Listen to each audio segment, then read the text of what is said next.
મિત્રો આજે આપણે જઈ રહ્યા છીએ પારસધામ। બાળકોને રસ્તામાં ભૂખ લાગી હતી તો થોડો કડવો નાસ્તો મેગી, ભૂંગળા બટેટા અને સ્ટીમ ઢોકળાનો આપણે સ્વાદ લીધો। ત્યાર પછી આપણે આગળ નીકળ્યા। સામે તમે જોઈ શકો છો ગિરનારનો અદ્ભુત નજારો। હવે આપણે પારસધામને બિલકુલ નજીક આવી ગયા છે। મિત્રો આપણે પારસધામ પહોંચી ગયા છીએ। પારસધામની અંદર ઘણું બધું જોવા જેવું છે, એટલે મિત્રો વિડીયો આખો જોજો। હવે આપણે પારસધામની અંદર એન્ટર થઈ ગયા છીએ। મિત્રો આ જગ્યા એવી જગ્યા છે જ્યાં તમે રૂબરૂ જ આનંદ લઈ શકો।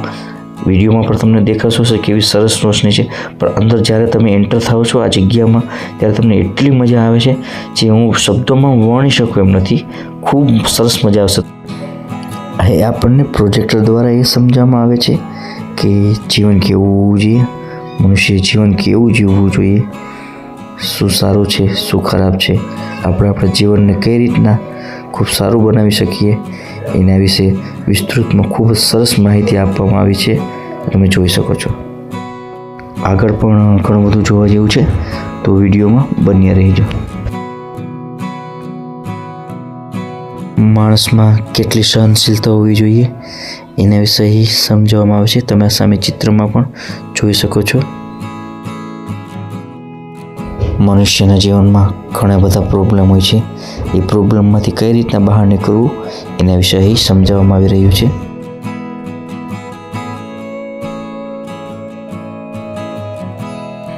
તમારા બાળકોને પણ અહીં ખૂબ જ મજા આવશે।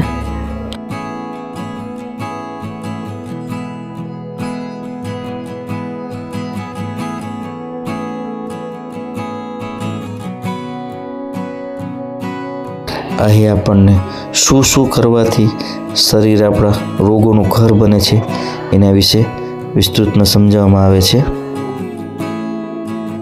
આ જગ્યા ઉપર આવીને તમારું મન એકદમ શાંત થઈ જશે। તમે જોઈ શકો છો કેટલી અદ્ભુત જગ્યા છે। અમે પણ આ જગ્યાનો લાભ લીધો।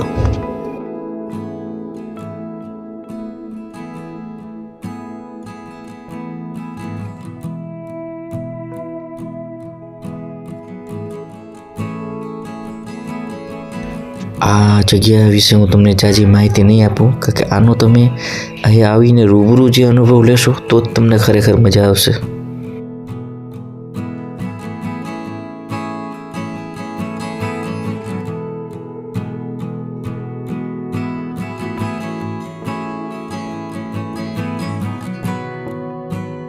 અહીં એક સરસ મજાની આર્ટ ગેલેરી પણ છે।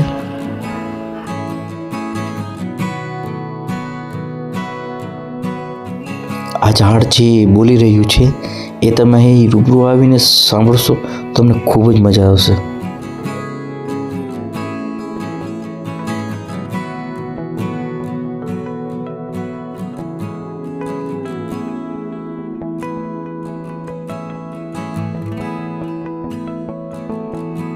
ઘણા બધા સુંદર ચિત્રો જોયા પછી અહીંથી તમને ગિરનારનો સુંદર નજારો જોવા મળે છે। મિત્રો જો તમને મારો વિડીયો સારો લાગ્યો હોય તો સબસ્ક્રાઈબ અને લાઈક કરજો, જેથી આવા વિડીયો તમને જોવા મળે।